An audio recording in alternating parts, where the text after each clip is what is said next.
We are about to begin another episode of the Prosperident webinar series. From their unique perspective as dentistry's embezzlement experts, Prosperident's team brings you information you will not find anywhere else. Now sit back and relax while Prosperident's Amber Weber, Wendy Askins, and David Harris address the issues that are important to you.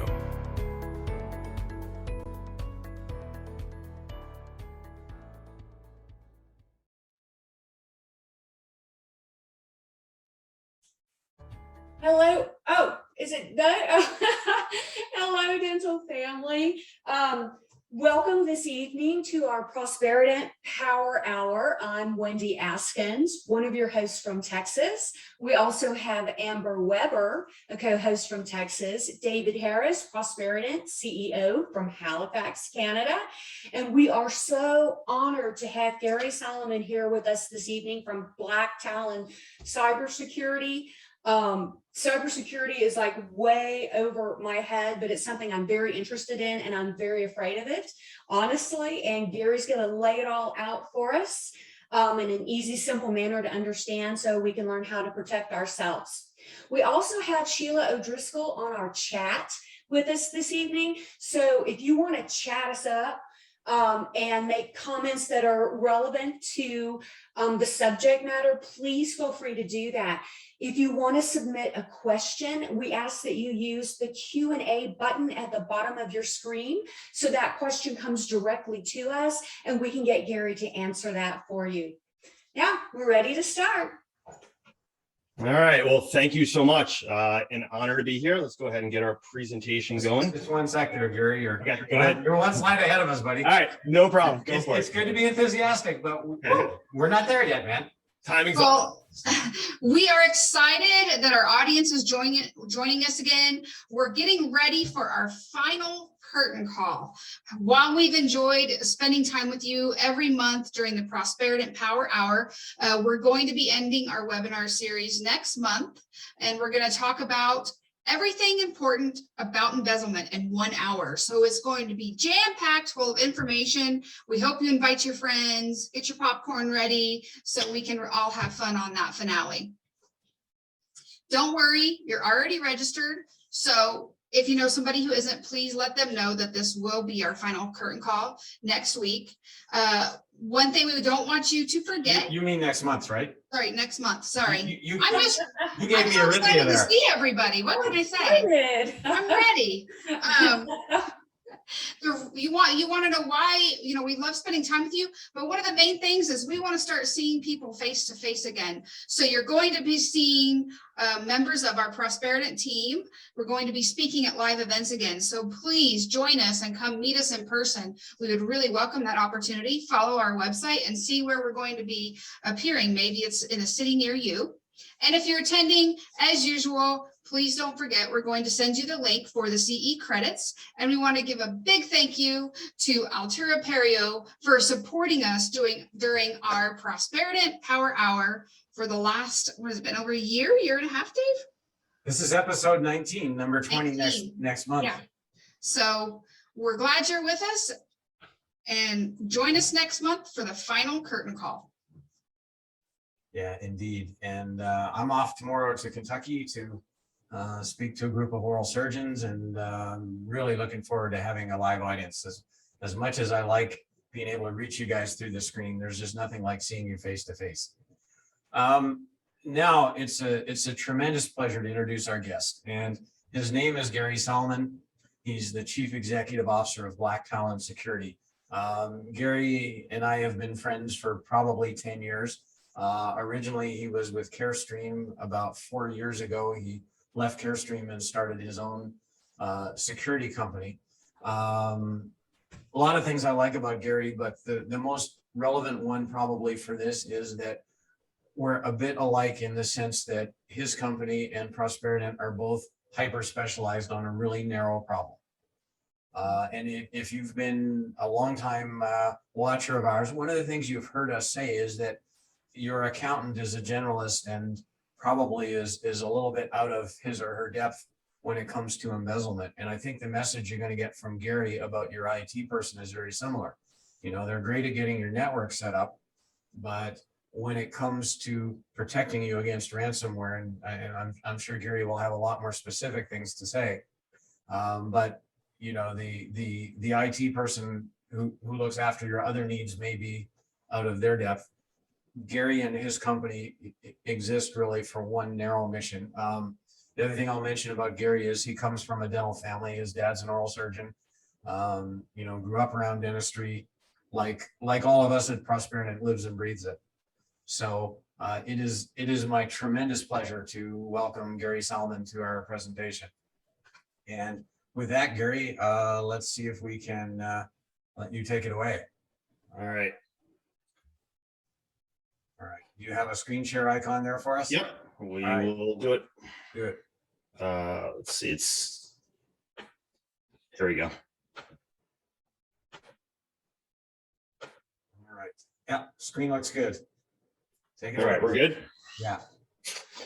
All right. Well, now is my proper start. Sorry for jumping the gun on everyone, but here we go. So welcome everyone. Completely honored to be presenting to this extremely large crowd tonight. So thank you, Prosperident, for this opportunity. I'm going to make this real, right? So all the information that I'm going to be presenting to you is our information. This is based on cases we've worked, not things we found on the internet or rumors or things that sound good, right? These are real world situations. So the goal here is, I don't want this to be scary, right? A lot of times I'll lecture and doctors will pull me aside and they're like, wow, you really scared me. That's not the goal here. The goal here is to provide you with enough information so as a practice administrator, right, as the owner of the practice, you can make good business decisions. Because so many of your colleagues that have been victimized by ransomware, they say pretty much the exact same thing to us. If I had only known, I would have done something different. So I'm going to go through kind of the real world problems, and our goal here is to help you with solutions, right? So that's what we're going to talk about. We're going to talk about problems and solutions. I'm also going to give you a good idea of what these criminals are actually doing. All right, so I'm going to talk about a couple really interesting cases today. We're going to talk about a takeover of an orthodontic practice's cameras and music system. Now, this was not a ransomware attack, but if you talk to the orthodontist that was the victim of this, she feels like she was completely violated because they watched everything she did in her practice and they messed with her. And I'll go through that case. I'm going to talk to you about a ransomware attack against a GP practice, two providers, single location that initiated in the practitioner's home and moved to the practice, and then on a couple others. We are currently working a ransomware case right now by a threat group called Conti, C-O-N-T-I. Conti is a very, very active threat group that targets healthcare, right? They target other industries as well, but they're going after healthcare hard. This is a GP practice, and they got hit a couple of weeks ago, and the ransom demand, $550,000. GP practice, okay? So this is no joke what's going on right now. Now, full disclosure, not every single dental practice that gets hit has a ransom demand that high, but they're averaging around 50 grand for a GP practice and closer to 100,000 for a specialty practice. And that's based on the amount of data. So what's ransomware, right? Ransomware is a form of malicious code that is delivered to your network in typically one of two ways. First is through a phishing expedition or spear phishing, where someone in your practice, could be a doctor, could be someone sitting at your front desk, opens an email and they think the email is legit. It's coming from my colleague right down the street. It's got to be legit. It says her name. They click on a link, they open an attachment, and the ransomware code downloads into the system. And then it starts encrypting or locking all the files. And once it's done, a ransom demand will pop up on the screen telling you, hey, you've been hit by Conti ransomware, right? Or whatever ransomware group. And they'll tell you how to contact them. And then sometimes they'll tell you right on the screen how much they want. Other times you have to go to the dark web to find out how much to pay them. All right. The second way that ransomware ends up on your system, and we see a lot of this, is through a direct hacking event where the hackers find vulnerabilities on the doctor's network through their firewall, through devices. They exploit them using their hacking tools. They get onto the network. They exploit other machines, and then they actually just install the ransomware code. right? Just like your IT person was installing a piece of software for you. And the ransomware code will execute in a couple seconds and start encrypting right away. And sometimes in many of these attacks, it'll encrypt every machine on your network and servers in a matter of seconds, right? Depends how much data you have. Sometimes it might take longer. Sometimes it could take a couple hours. But typically, they're going to do this at night. Typically on a Friday, Friday night into Saturday morning. They'll do it before a big holiday. And then you walk in and find skull and crossbones all over your network. All right, so one thing I want you to understand is that a data breach is a problem, right? I think that's obvious. But here's an issue, that the HIPAA rules clearly state that a ransomware attack is a data breach. So many practitioners have been hit by ransomware, and their IT company comes in and just makes it all disappear and restores the data from a backup. But here's the problem. In 75% of the cases, and this is, you can look this up, it's public information, and this is also our statistics, 75% of ransomware attacks result in the theft of your patient data. We see this over and over again. So what happens here is your IT company's like, oh, don't worry about this, doctor, I got you covered. They don't realize that all your patient data has been stolen and is going to be auctioned off on the dark web. That puts you in a very, very bad place from a HIPAA compliance standpoint. So there's something which we're going to talk a little bit about some more, which is called basically triple or even quadruple extortion, which basically means this. When the hackers break into your network, they steal all your patient data, and they will do this without you knowing. Your IT company, in most cases, will have absolutely no idea that it's going on. And there's no alarm bells that can typically go off to tell you that this is occurring. Then they encrypt your data with ransomware. Then if you refuse to contact them, they will then take 1 to 10% of all your patient data and put it on the dark web. And they'll even send you an email like, hey, you didn't believe me? Hit this URL and go to my dark web website and you'll see your patient records, photographs, x-rays, health history forms for sale, right? So the last thing they're doing, and we saw this for the first time a couple of weeks ago by Conti, they start contacting your data.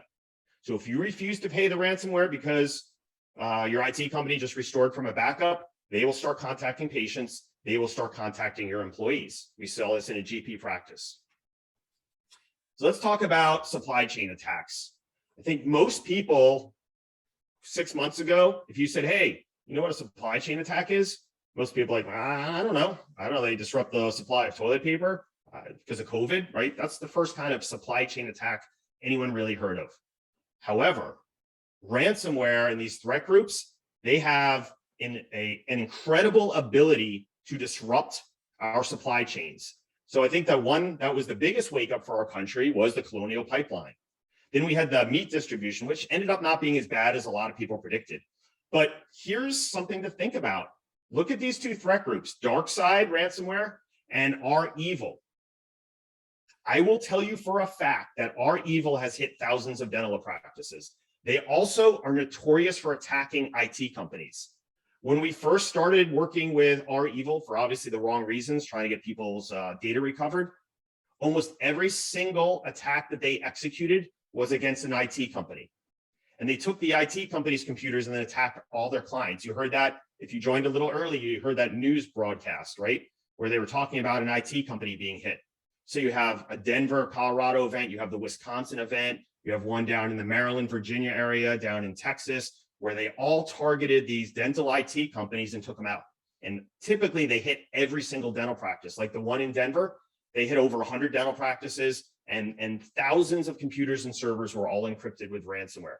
These hackers, they don't care if you are a single mom and pop practice with 6 computers or, a Fortune 500 company generating billions of dollars. They take everyone out. All right. So that's what's going on. And they don't care if you're healthcare. There are some threat groups that say they won't target healthcare. I will tell you for a fact, I've seen them hit dental practices. Paul Ferrillo is one of the top attorneys in the country on cyber threats. I did a whole podcast and video with him the other day, and he talks a lot about what I'm talking about now, not as technical, but more from the legal perspective. But this was a post he put up on LinkedIn just recently And he talks about this. Business leaders have a responsibility to strengthen their cybersecurity defenses to protect the American public and our economy. No company, large or small, is safe from ransomware. This is a huge problem that we see in the dental space. The IT companies, as great as they are, and we work with hundreds of them across the country, they'll tell practices, oh, you're fine. You don't have to worry about this. We have your back. Have you ever had a problem before?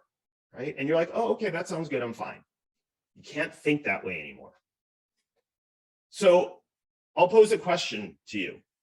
How confident at this exact moment are you that your antivirus software stops ransomware? If you have a notepad, start writing this stuff down. How confident are you that your data is backed up properly? This is a huge problem right now, and I'll explain why. And how do you know your system's not currently compromised? We go into some situations where clients sign up for preventative services, we get our tools on there, and right away we know we have a problem. Okay, their system's already been compromised. So here's kind of the little secret that you probably don't know. Most antivirus software is ineffective against ransomware. Okay, here's the second crazy secret. When the hackers get into your system, in almost every case, you know what they do? They shut your antivirus software off. Why? Because they know that's a defensive mechanism that the computer has to potentially try and stop what they're doing. We do forensic investigations. And in a majority of these cases, when we do the investigation, we'll see to the exact fraction of a second, the moment that the hackers turned off the antivirus system software on these systems. Another big problem, we get calls all over the country. Hey, we got hit with ransomware. We need your help, but we have a backup. We're like, okay, great. But in the back of our mind, we know one of three things are going to happen. One, they have a valid backup. Two, they only have a partial backup because someone made a mistake. Or three, which we're seeing a lot of right now, the hackers destroy the backups. I am talking about cloud and local backups. I've had heated discussions with IT companies who are like, that's not even possible. Okay, it absolutely is. There are tools that these hackers can deploy on your networks that steal usernames, passwords, and they understand how you back up, where you back up. And guess what they want? They want you to pay. So what do you think they're going to do? They're going to sit on your network and destroy all your backups, then hit you with ransomware. Why? Because it's going to force you to pay. Now, not every case goes that way, right? Full disclosure, but a high percentage of these cases that we're dealing with now, right? In the last couple months, this wasn't really prevalent last year. The backups are gone.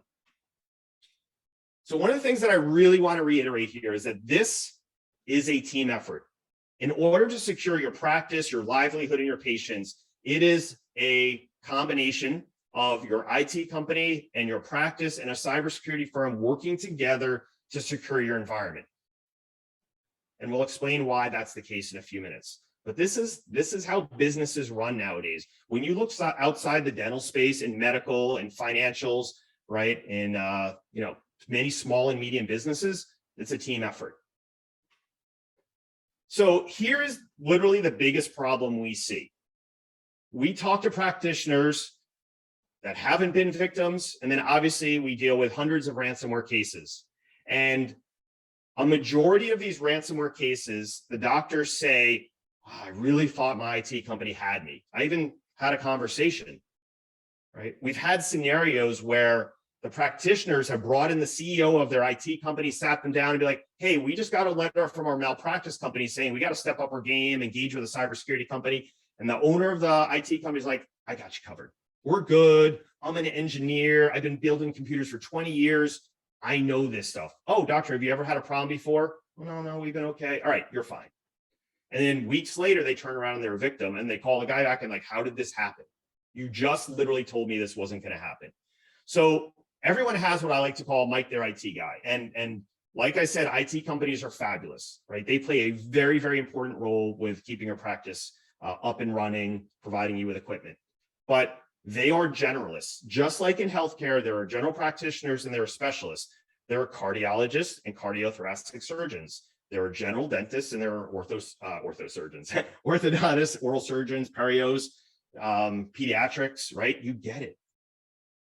And each of those specialties plays a very, very different role.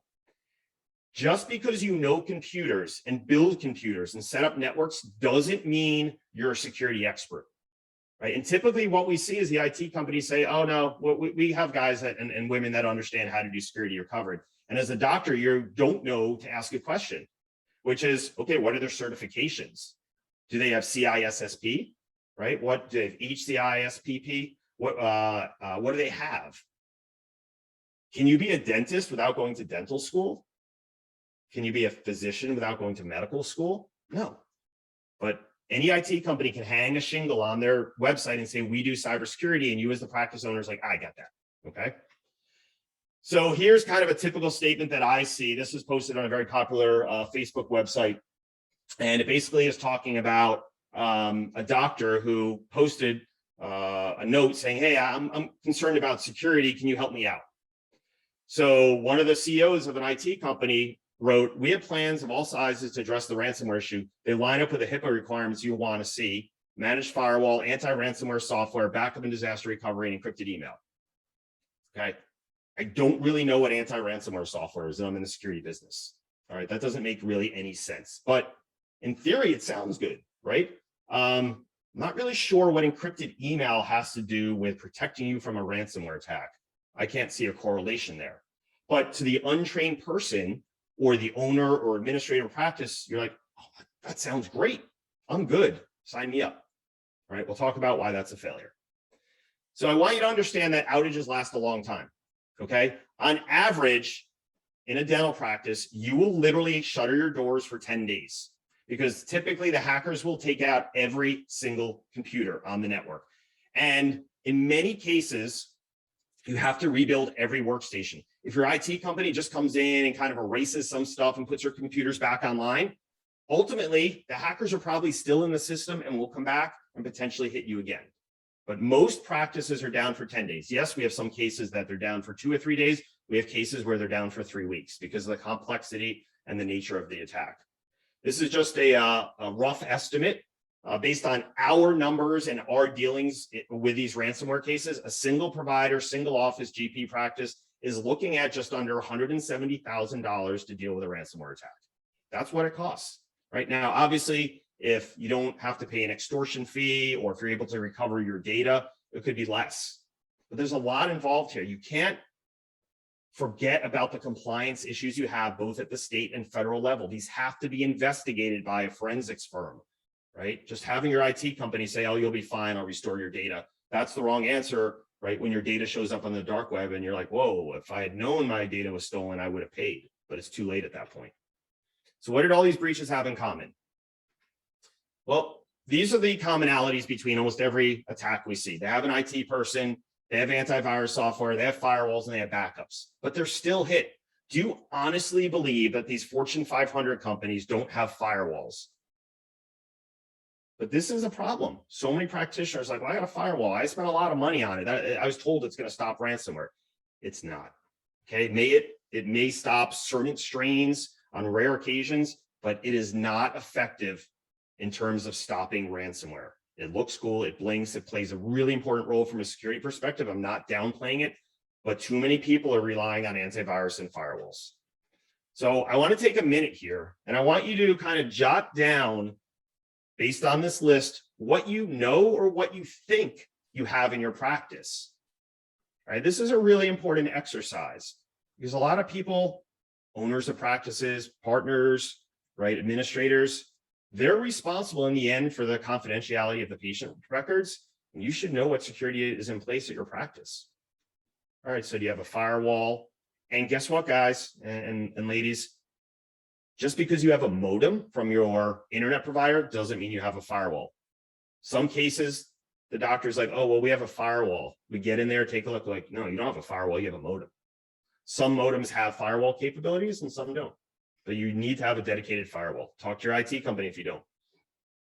Antivirus software, secure email, cloud backups, local backups, multi-factor authentication, things like that. All right, so here's typically the security layers and who provides what. Your IT company is going to provide your firewall, antivirus, your secure backups, and secure email. There's some possible overlap. There's some new technology out there called endpoint detection and response, which we don't have a lot of time to talk about tonight, so I'm not going to get into it. They will also potentially provide multi-factor authentication, but these are technologies that a cyber firm can also provide. G through K, That's what cybersecurity companies specialize in. And these are must-haves, right? If you want a secure network and you're missing G through K, right? If you don't have all these components, you're eventually going to get hit. I sit on the panels with some of the largest security folks from the largest hospital system, from the security folks from the largest hospital systems across the US. That's often monitored by government agencies. And we discuss this all the time, right? About how important it is to have G through K. And the reality is, if you don't have some of these things like penetration testing, which we'll talk about, the hackers will do it for you and you'll be on the wrong end of that equation. So let's talk about some of the facts. After an attack, 100% recovery may not be possible in the short term. What do we mean by that? Think about for a second all the systems you have. It's no longer just practice management software and digital radiography. Now we're adding in 3D, intraoral scanners, text messaging, appointment reminders, time card systems, voice over IP telephones, cameras, remote access. A lot of these things are kind of band-aided together. And all of a sudden, all the systems have to be rebuilt. Software's got to be reinstalled. And you're like, oh my gosh, we're 2 weeks into it and we still can't do appointment confirmations, right? We still can't get our electronic claims out. So downtime's really your biggest financial impact. Think about this. If you have to shut your doors for 2 weeks, because that's what happens, none of your computers work. And in fact, most of the time they're actually damaged, right? Not physically, but the operating systems are damaged. They have to be rebuilt. You can't schedule, can't reschedule. Sometimes the phone systems don't work. What are you gonna do? And then you haven't collected any money for 2 weeks. You haven't filed claims. You haven't sent bills out. All of a sudden that 2 weeks becomes 4 weeks and you haven't collected a penny. So, the hits keep coming. And understand that there's a huge difference between an IT company and a cyber company in terms of what they do and what they provide. That's the mindset that we have to kind of change. So how do we fight back? Well, as crazy and scary as all of this is, you absolutely can fight back. You have to be willing to do something. You have to step up and say, you know what? I don't want to be that doctor that was just on the news. If you saw the news story before the webinar started, you got to build strong, resilient systems, right? The firewall and antivirus model, it doesn't work anymore. Doesn't cut it, right? You have to be able to understand the threats and address it. Cyber firms do this 24/7. They're constantly working to battle these threat groups. They see the damage and the capabilities of these operations. And understand this, you're up against threat groups from China, from Russia, especially Russia. Some of these threat groups will generate $500 million a year in ransom. You don't think they have some of the best technology out there? Do you really believe that the IT, right, your firewall and your antivirus is going to protect you? No. You got to step up the game here. You got to do something above and beyond the typical protocols that are out there. All right, so I talked to you about Conti. Conti is a extremely active threat group, right? I constantly go to these dark websites and I found a dental practice. This is real world. And guess what? They didn't put the nice little black rectangles to cover up the name of the practice, right? But you can see, my apologies, you can see here, they released some of the data, their pictures, their bank statements, their HR files, patient records. That's what these threat groups publish. We did a ortho breach out in Utah. The threat group said that they stole all of the doctor's data. The doctor didn't believe it. We asked for proof that the criminal stole the data. They sent us a 1 gigabyte file of all the data they stole. They stole approximately 3 terabytes. And when we opened up this file or these files in front of the doctor, he was horrified. This is an actual image that the hacker sent back to us from this ortho practice. Got a child involved, thousands of them. All right, so David, I think it'd be a great opportunity for your team and myself to kind of start talking about these real world cases. So I'm gonna go through some postmortems here and share with you what is actually going on. So if you guys want to pop back on, we can do that. So as they're joining, I'll kind of kick this off. So one of the problems that we often see is practices don't understand where they're vulnerable. That is also known as their attack surface. Where can hackers get into the network? It's not always what you think. It's not always right through your firewall or directly to a computer that's potentially exposed or has a vulnerability. It could be from someone's home. It could be from a consultant. It could be from a third party software vendor, imaging, IT company, right? So one of the things, David, just like you do, right, with some of the services you offer, right, you have to help your client understand where they have risk, right? So one of the big things here is how many practices have standard operating procedures in terms of how to deal with certain things like backups, passwords, things like that. All right. So a cybersecurity assessment is critical. This is where a cyber firm is going to come in, ask about 100 questions, and help you understand where you have risk. How do you back up? Where do you back up? Is your data encrypted? How do you remote into this network? Are you using multi-factor authentication? Right? About 100 questions similar to those. And then recommendations can be made to harden your network, right? And reduce that attack surface. So, in David's world, I'm sure he does things like that to help practitioners mitigate their chances of being a victim of financial fraud. So David, anything you want to talk about regarding that? Well, I will start by saying I think this is unquestionably the most frightening presentation I've ever watched. Yeah. Sorry, Gary, I didn't mean to catch you with your mouth full. No problem. But wow, if you are in the audience and this doesn't have your undivided attention, there's something wrong with the way you're wired emotionally. This is just beyond frightening. And what I'm glad, Gary, is that you have said to people, you don't have to sit there passively and wait for this to roll over you and write your $170,000 in checks to the ransom company and your attorney and all those things. There are things you can do about it. So, Gary, you've mentioned early on that ransomware entities target healthcare companies or companies in the healthcare world. I think I know the answer, but in case I don't, can you tell me why that is?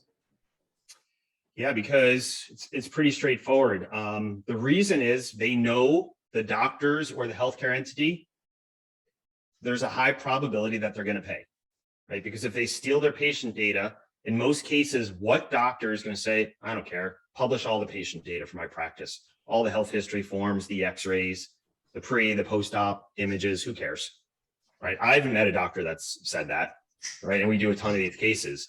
So the hackers know the value of this data. They steal a bunch of spreadsheets from a corporation, maybe some HR files. That's not great. That's a heck of a lot different than stealing people's health history forms, lab reports, things like that. So I will tell you that in a majority of the cases we deal with, the doctor either opts or has no choice but to make the ransomware payment, right? We never, ever want that to happen. But the reality is, David, it's a business decision, right? The business decision is can't afford to have, if you're a GP, a couple thousand records posted. If you're a specialist, tens of thousands. I mean, we have practices that literally have 750 to 1 million patient records as part of their dental practice because they're a large group. Could you imagine the damage that's done? Probably can't even get enough, well, you could, but the insurance premiums to protect from something like that is astronomical. So I mean, that's why they're going after these healthcare groups. What the hackers do is they'll go on their dark web forums and they'll talk about it. Oh, I just knocked over this dental practice. They just paid me $100,000. I got $50,000. It took me 2 hours worth of work. I'm driving a Ferrari now, literally, right? I mean, that's the crazy part. If you look at some of these takedowns of these threat groups, they have $100,000, $200,000 cars sitting outside the front of their houses. That's how much money they're generating. So that's the reason they're targeting healthcare. They know the risk. We literally, in this Conti group that we just are finishing up, they literally told us in a chat session that if you don't pay us, we know the United States laws and you will have the Office for Civil Rights investigating you because we're going to publish your data. I mean, they're not stupid people, right? They know how to generate the money. So Gary, I have a question. Sure. I've heard some IT people say, do not pay the ransom because you don't get your data back. And if you get it back, the data is scrambled, so it's not readable or usable within your system. Right. Number one, is that true? And then number two, if you do pay the ransom, do you, I specialize in embezzlement. I can't believe I'm asking this question. Do you have any assurance that they won't keep a copy of that Right. data and publish it at a different time? So all great questions. So our experience has been to date, and I will knock on wood, we've never had a scenario where we couldn't get all of the doctor's data back. We had one case where some cone beam images were damaged as part of the encryption process during the attack. But every case we've worked, we've been able to get all the data back. Now, sometimes it's a tremendous amount of work, right? It's not this magic, hey, pay them, and press a button and all the data just reappears. There's sometimes a lot of putting the data back together, but luckily, knock on wood, we haven't had that issue. We've also never had an issue where we paid and we didn't get the data back. We've had some, scares where we paid on a Friday and who knows what they were doing on Saturday and Sunday. They went radio silent, and then Monday at 10 o'clock at night, we would get the keys to unlock the data. That's rough. The doctors would literally wrote $100,000, $70,000, $50,000 check out of their personal accounts. And they're like, where's my money? Where's my return, right? Where are my keys to unlock this data? It's a rough exercise and extremely stressful. So was there a third question that I missed? Just the second part of that question is, how can you ever be assured that they don't keep a copy of that data? They're criminals, right? I think you were laughing because you knew the answer. They're criminals, right? There's no guarantees. It is a little weird because I will say a majority of them are what I will say honorable criminals, if that's even real.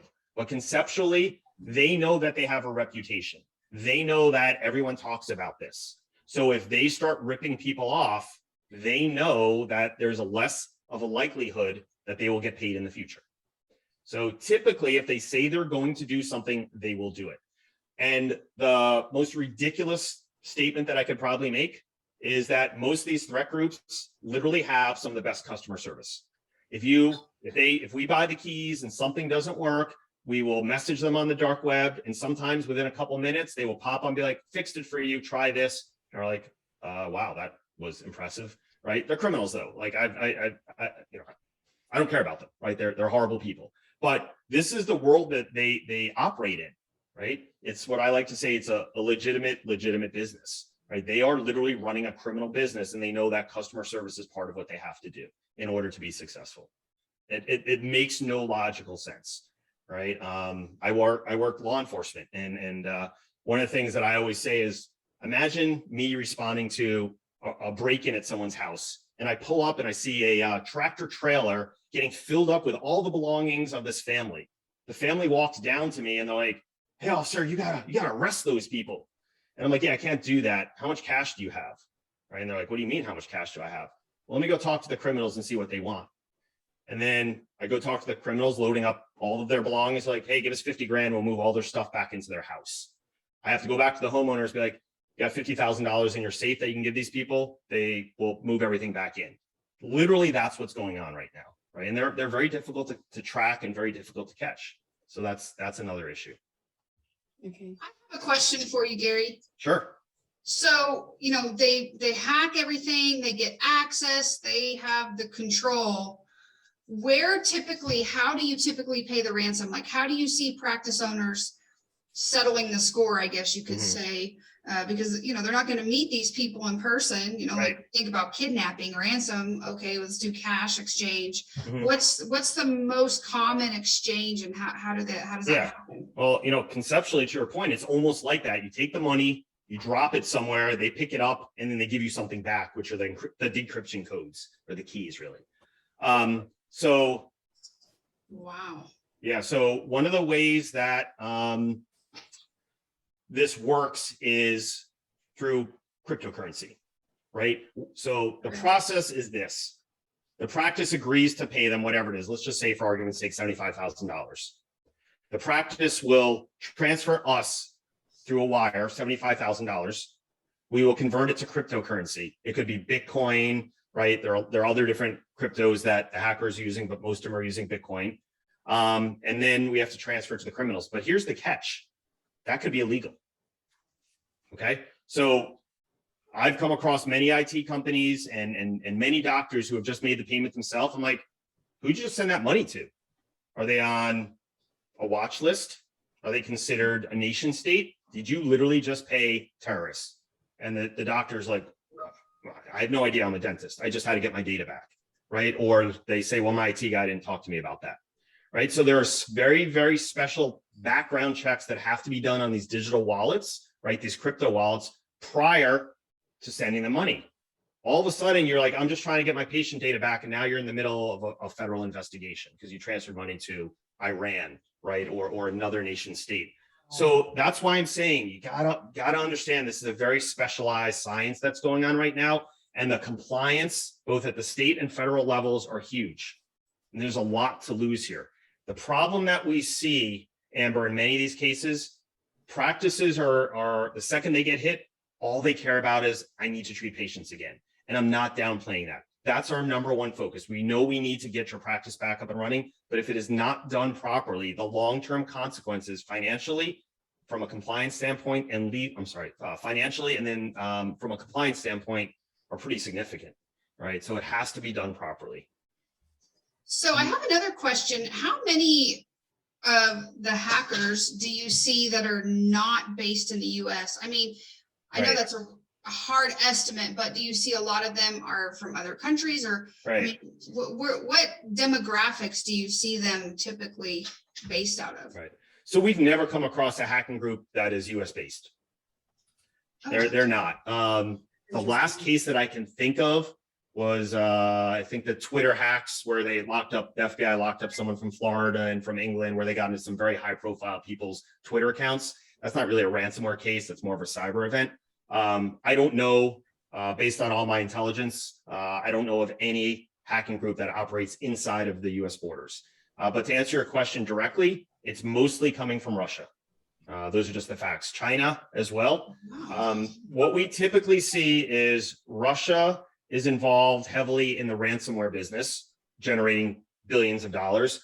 China seems to be mostly involved in data theft, the theft of intellectual property from businesses and corporations.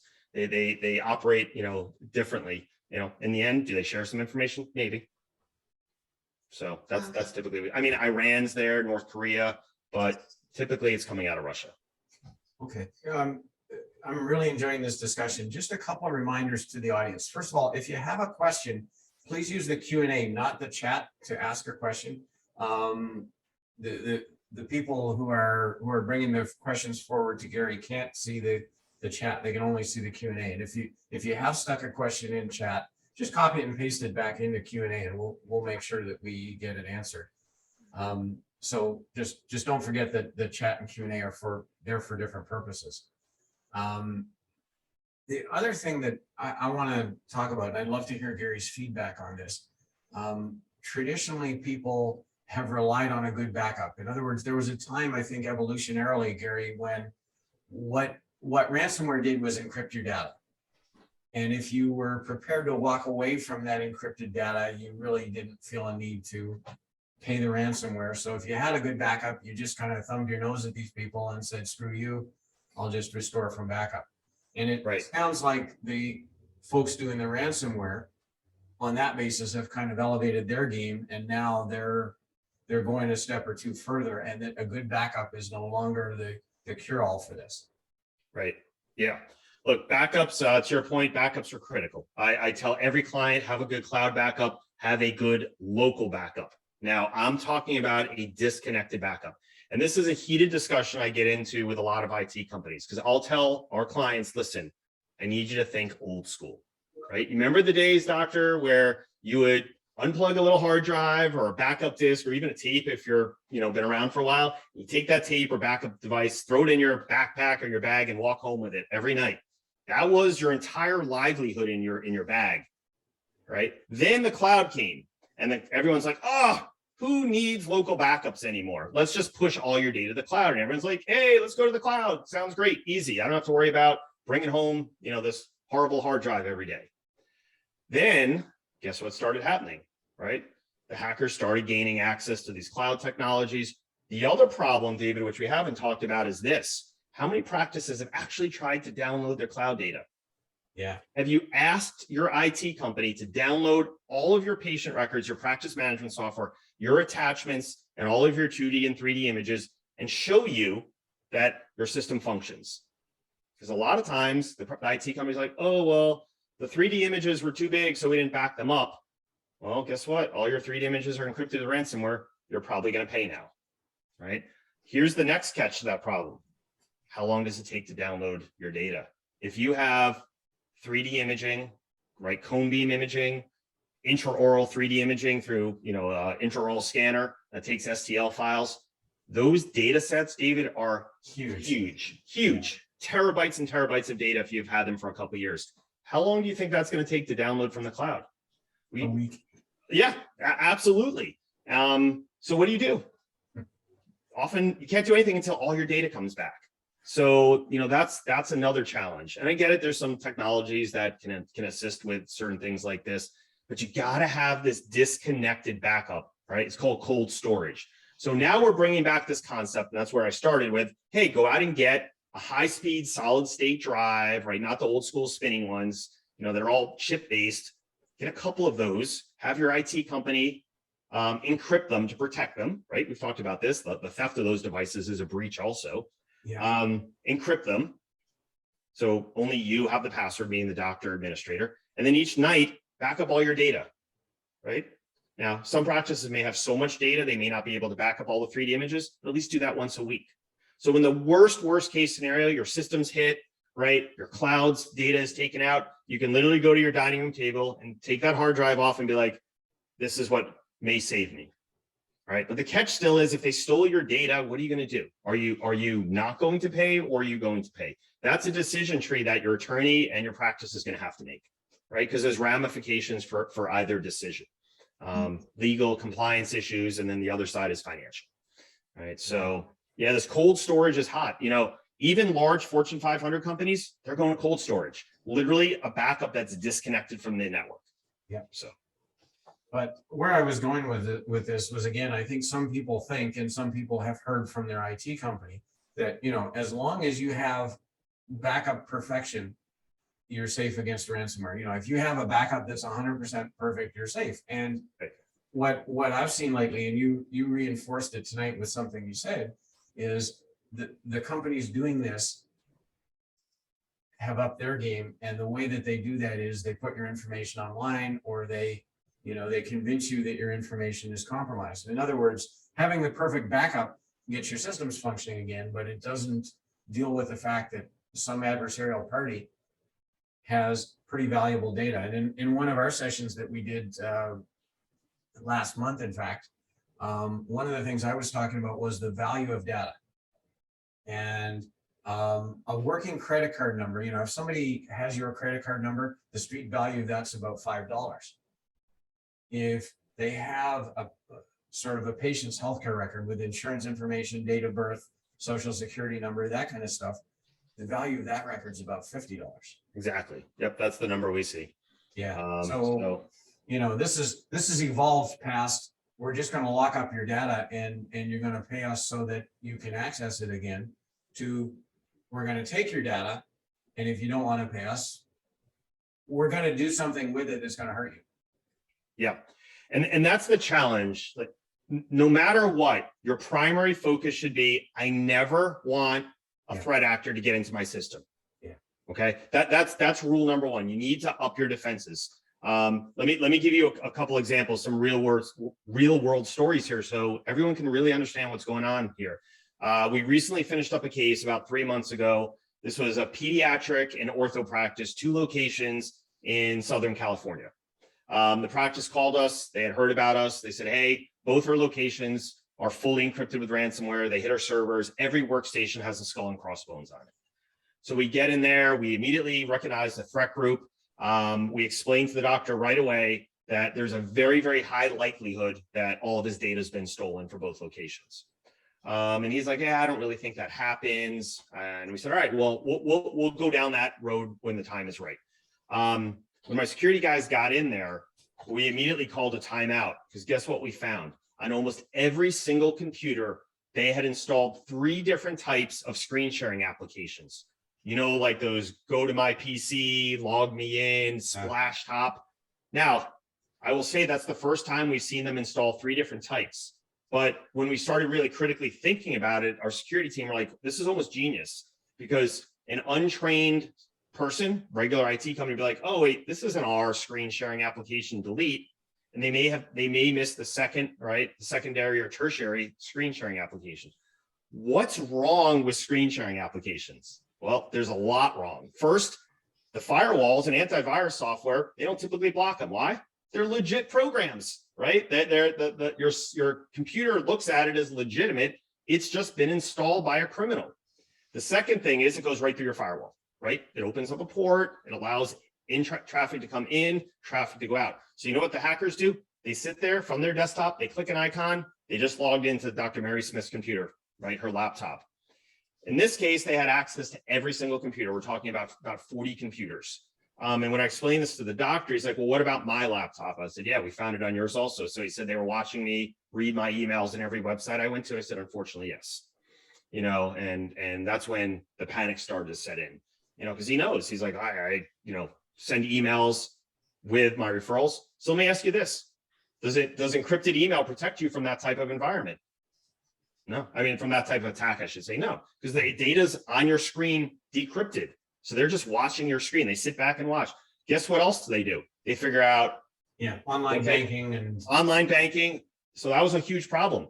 One of the files that these criminals took was an HR file with every one of their employees' name, date of birth, social security number, home address. So now the doctor had to go out and get identity theft, you know, which is not super expensive. I get that. And you're talking 25, 30 employees, but the stress, right, for those employees, he said it was off the wall. They were upset for days, you know, because they felt like they were violated. And they're mad at the doctor because they really thought that, you know, he or she had the duty to protect this information and they didn't. Yeah, they feel, you know, almost let down, betrayed, you know, and it's tough. This is a very, very emotional thing. Why? It's a personal attack. You feel victimized. You feel like you can't control it. And I come, as you said, from a family of doctors. I'm type A, like, you want to control everything, right? And you're that way too, David, I know for a fact, right? You want to control everything. And now you're like, someone has just controlled every aspect of my life. And it's horrible. I mean, this dental practice we just finished up in Connecticut, they broke into her home machine. They encrypted her home computer with all of her photographs from her children. She had to pay about $7,000 to get all of her photographs, you know, from when her children were born to about age 8, because she didn't have a backup. Okay, right? Not pointing fingers, but she's like, I can't lose those pictures. They're gone forever, right? And they used her computer to attack our office. So not only did she get hit personally, she got hit professionally, but now she had to answer to her partner, like, I'm gonna have to own up to this and admit that this was my mistake, right? They were down for 2 weeks, David. They couldn't treat patients. They went out and they bought laptops. They started with a blank database. They hooked up a periapical sensor, but then the patient's like, you just took an X-ray on me 2 weeks ago. You can't take another X-ray on me. Where's my previous X-ray? You know the path that, you know, people will go down in these types of events. She literally called me on a Sunday night and says, I think, you know, early 40s. She said, I think I have to go to the emergency room. I feel like I'm having a heart attack over this, you know, and my heart bled. I'm like, I'll stay on the phone with you. I'll talk you through the whole thing. You know, it's not going to be as bad as you think. We'll get you through this, you know, but this is how close, you know, and emotional these types of things, you know, get to business owners.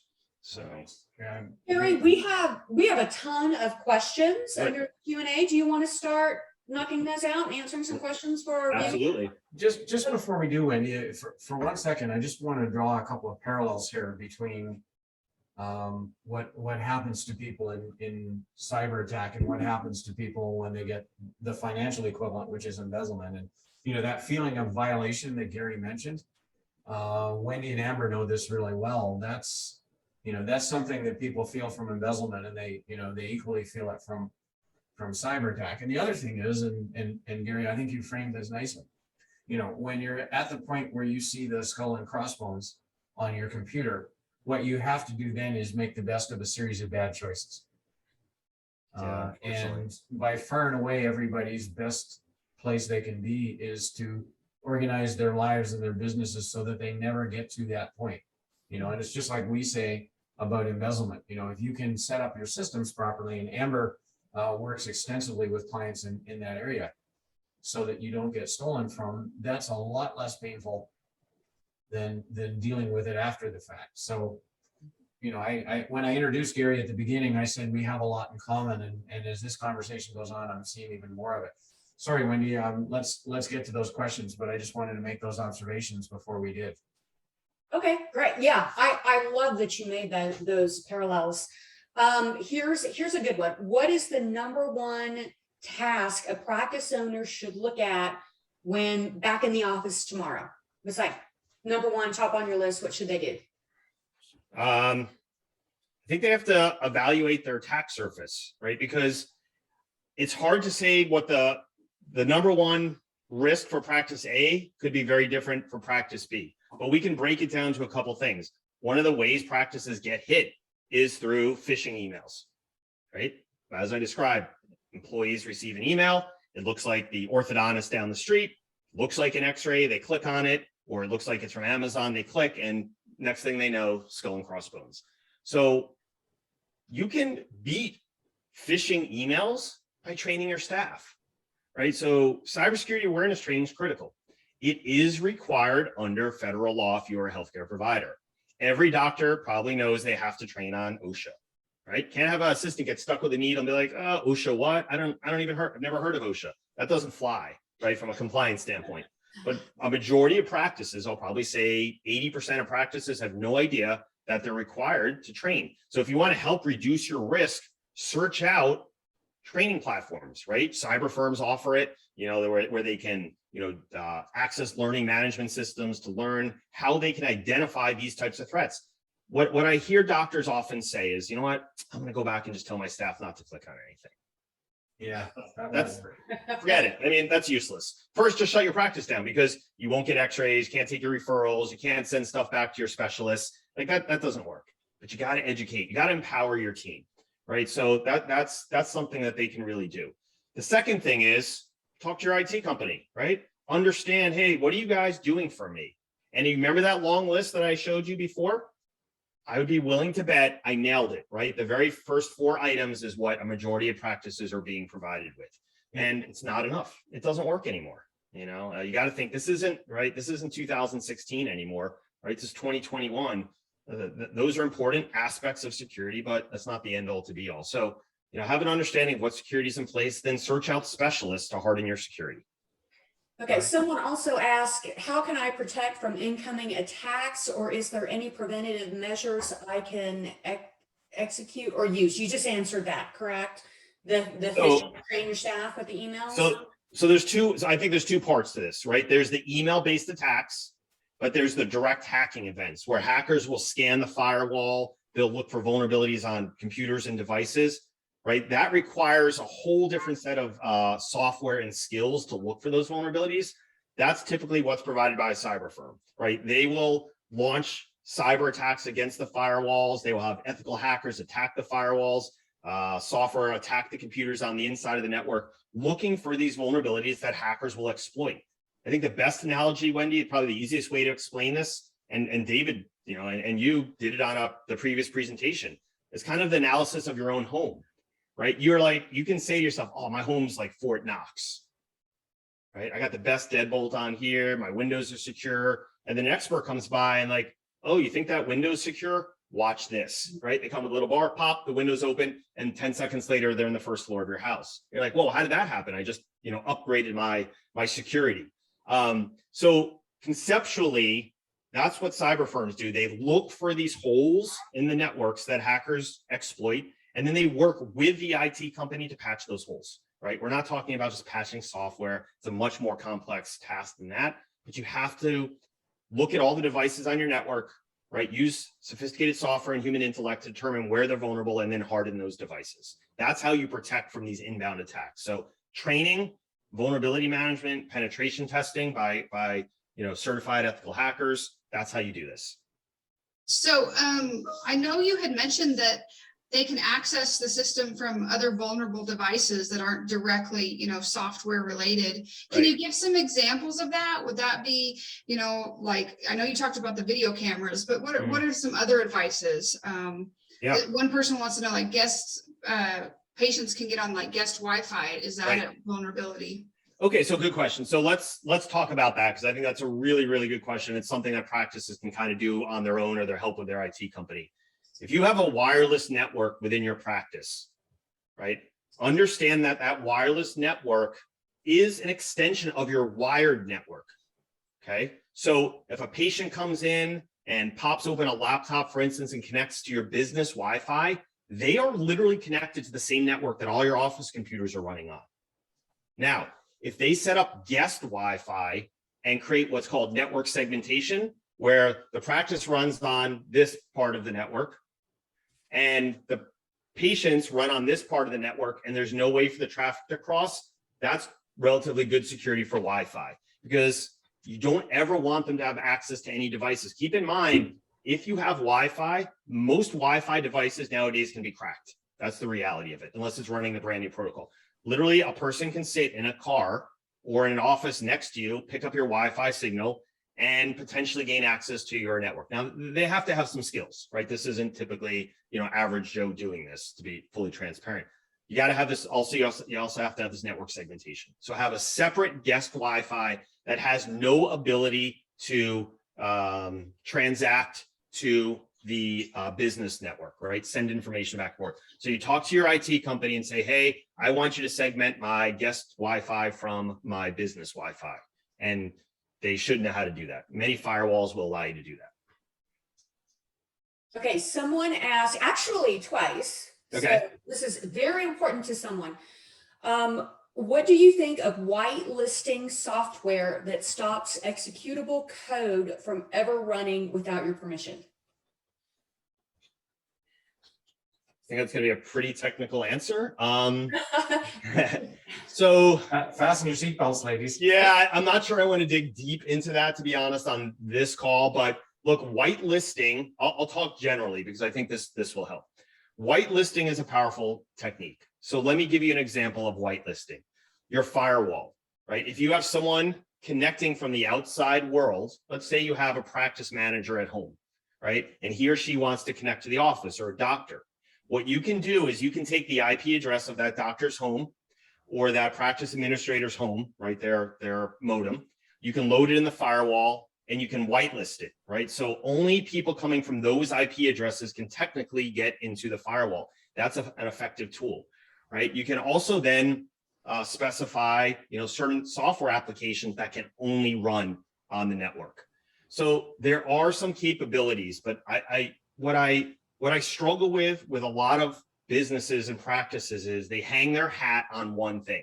Like, my IT company is just going to whitelist these software applications, and anything else, it's not going to run. What happens if the hackers get in and gain administrative access to that machine and shut that off? You're done. It's no different than a burglar coming in and potentially clipping the phone line, shutting your power off on your house, and they kick the front door in and there's no cameras, there's no alarm. All right. So we have to think layered security, right? And this is everything David kind of talks about, both from an embezzlement perspective, right? And, your last presentation talked about from a physical perspective. You got to think multi-layers. If you're going to rely on one or two layers for security, you're ultimately going to fail.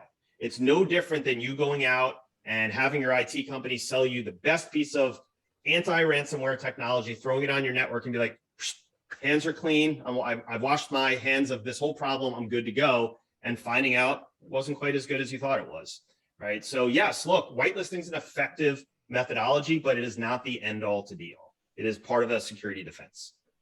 So very good question. So someone whoever asked that is pretty technical. They know what they're talking about. Yeah. Okay. What would you estimate a cybersecurity budget to be for cybersecurity insurance, IT, cold backups, and associated maintenance updates, et cetera, for best practices for a single location practice? So that's a really hard question to answer because there are so many variables there. How many computers, how much data, things like that. So I can give you some rough ideas. From a cybersecurity perspective, if you budgeted $6,000-7,000 a year on the high end, I'm talking like an average practice, or say 12 to 14 computers, average GP practice, right? That number would provide you with very significant security. Okay, vulnerability management, pen testing, training, assessments, things like that. Pretty much the core of what you need. Backups, look, they can be all over the map. There are backup solutions that you can buy yourself for $40 a month, which I don't really recommend. I really recommend you talk to your IT vendor and get a good quality backup solution from them. It depends on the amount of data. Do you have a cone beam machine? Do you have an STL, intraoral camera that generates STL files, right? Those file sets become huge, and many of these backup solutions you pay per, gigabyte or terabyte of data. Those backups can run, from your IT vendor, 50 to hundreds or more per month, depending on how much data you have. Patch management is important. That's where your IT company, tries to keep your computers up to date. That should be part of your plan from your IT company, right? That's not an option. You have to make sure that your computers are getting patched.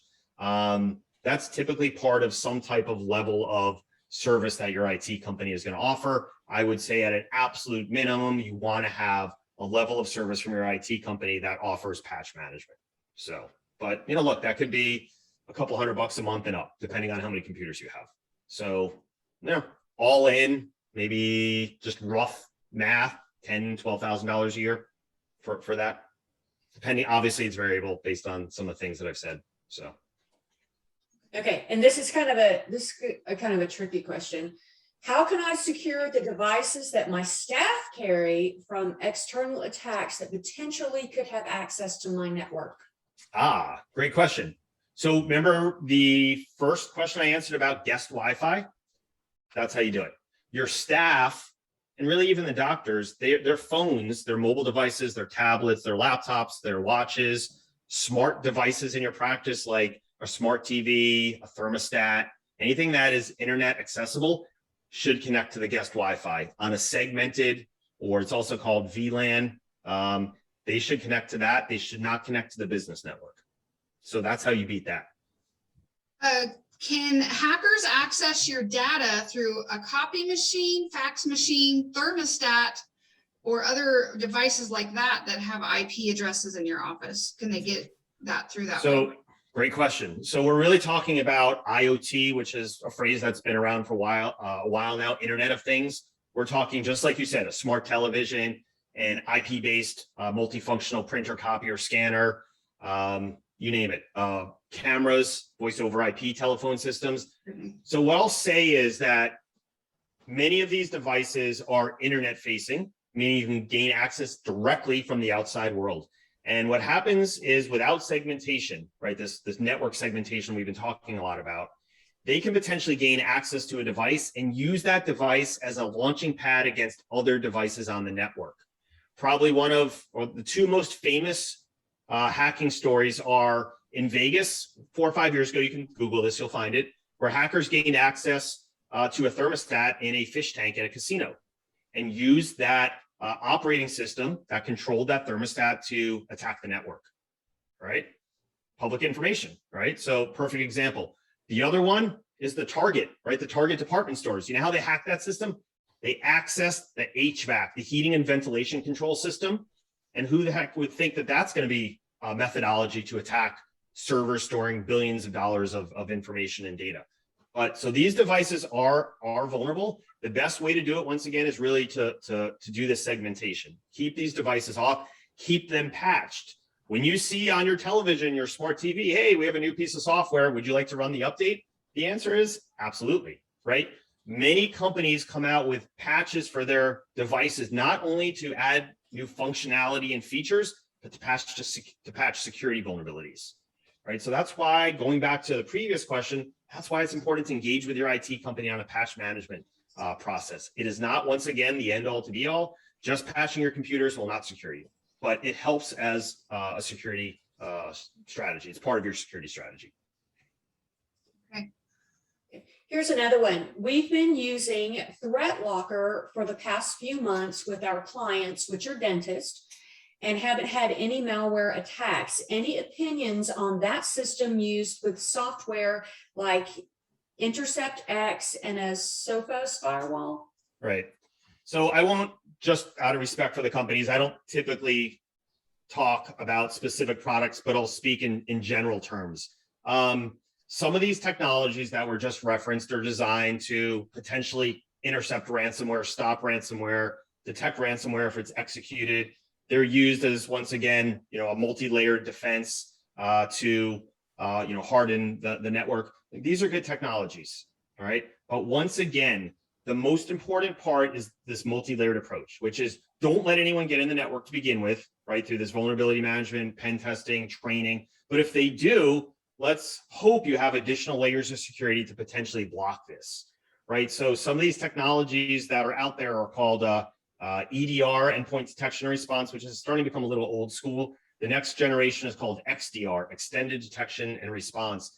This type of technology uses artificial intelligence to detect hackers on your network, right? To potentially stop ransomware. But even this the most advanced artificial intelligence software, it will not stop everything, right? So that's the failure point, right? Because what happens is we forget about all the other security measures in place. We let the criminals come into our house and we hope our dog's going to wake up and bite them and chase them out of the house.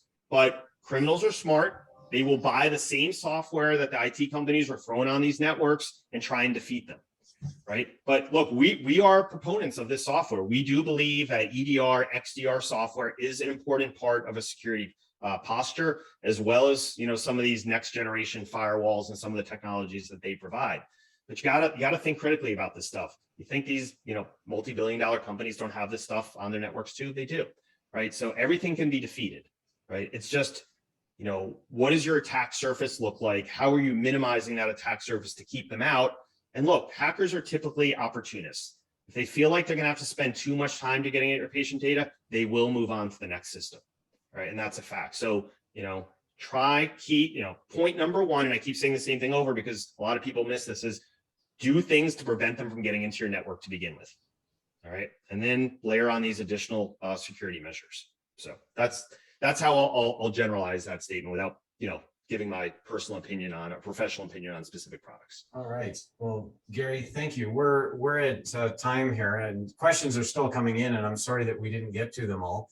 What I'll invite you to do though with your questions is reach out to Gary, and contact information is there on the screen. So if we didn't answer your question, and I do see that we have a little bit of a backlog of questions, Gary, I'm sure would be happy to answer them for you and have a conversation about how you can not be a victim of this. Gary, I want to thank you very much. This was just terrific information.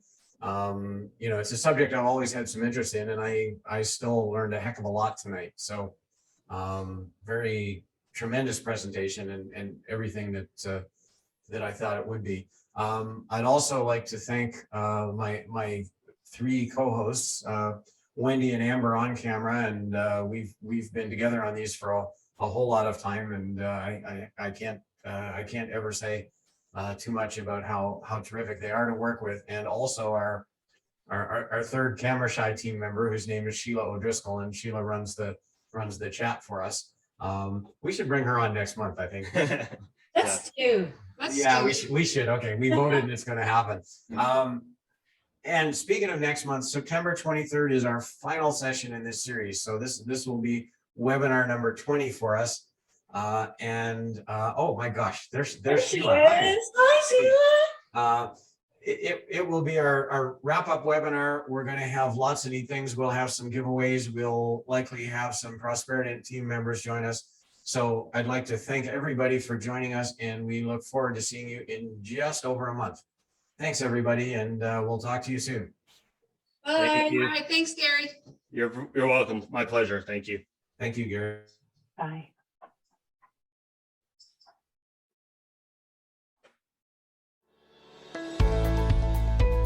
This concludes this episode of the Prosperident webinar series. The team will be back soon with more tools and ideas. If you have questions about this webinar, if you would like to discuss your practice with one of us, or if there is a topic you would like to see in a future webinar, we would love to hear from you. You can contact Prosperident through its website, www.prosperident.com, or by calling 888 398 2327.